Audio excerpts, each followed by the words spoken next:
জগদ্ধাত্রীতে আজকে পর্বে দেখতে পাওয়া যায় যে জগদ্ধাত্রী, কৌশিকী এবং স্বয়ম্ভু তারা সবাই মিলে যখন শপিং করতে হয় সেই সময় দুর্গা ফোন করে বলতে থাকে তাড়াতাড়ি আসবে, কিন্তু 4:42 আমার ট্রেন রয়েছে। তখন কৌশিক বলতে 4:42 ট্রেন, তারপরে না ওরা তো আসবে 4:42 সময়, সেই জন্য বলছি ভালো দেখে জামা কাপড় নিবি এবং বড় দেখে একটা বেশ ব্রেসলেট নিবি, ভারী যাতে হয়। তখন কৌশিক বলে তোকে চিন্তা করতে হবে না, আমরা সময় চলে আসবো, সব কিছু কিন্তু কমপ্লিট হয়ে যাবে। এদিকে দেখা যায় কেনাকাটা করতে আরম্ভ করে দেয় কৌশিকী সহ জগদ্ধাত্রী এবং স্বয়ম্ভু।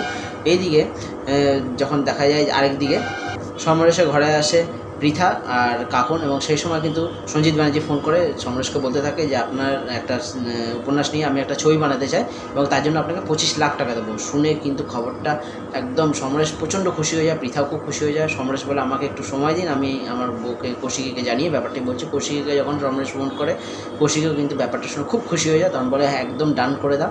তারপরে এদিকে দেখা যায় যে সঞ্জিত ব্যানার্জি ফোন করে চন্দ্রনাথ মুখার্জিকে ব্যাপারটা বলতে থাকে যে আমার সমস্ত ব্যাপারে কিন্তু খুব সাবধান হয়ে কিন্তু আমাদের এবারে এগোতে হবে। আমি একটা প্রেস কনফারেন্স করব, সেখানে আমি থাকবো না, আরেকজনকে কিন্তু আমি দাঁড় করিয়ে দেবো এবং আমি যে প্ল্যানটা করেছি সেই মাফিক কিন্তু শুভ মুহূর্ত অনুষ্ঠিত হবে। এই যে উপন্যাসটা রয়েছে এখানে কিন্তু একটা খুনের দৃশ্য রয়েছে, সেই খুনের দৃশ্যটা দিয়ে কিন্তু আমরা শুভ মুহূর্ত করবো এবং তাতে গুলি গালার চালানোর প্রচুর দৃশ্য থাকবে। তার মধ্যে থেকে একটা গুলি গিয়ে লাগবে কিন্তু জগদ্ধাত্রী গায়ে।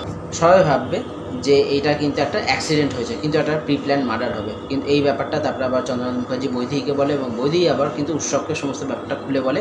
তারপরে দেখা যায় ভার্গবী মুখার্জি বলতে থাকে দুর্গা ওরা কখন আসছে, সামনে কিন্তু 3:42 সে কিন্তু সময় আছে, তারপরে এখনই কিন্তু তাড়াতাড়ি তোকে সাজতে বসতে হবে। তারপরে পৃথাকে ডেকে নেয় এবং তারপরে সামনে কাকনও আসে এবং ভার্গবী মুখার্জি বলতে থাকে তোরা ওকে তাড়াতাড়ি সাজিয়ে দে, এবং এই ব্যাপারটা শুনে কিন্তু দুর্গা খুব খুশি হয়ে যায়। তারপরে এপিসোডটা এখানে শেষ হয়ে যায়। দেখা যাক নেক্সট এপিসোডে কী হয়।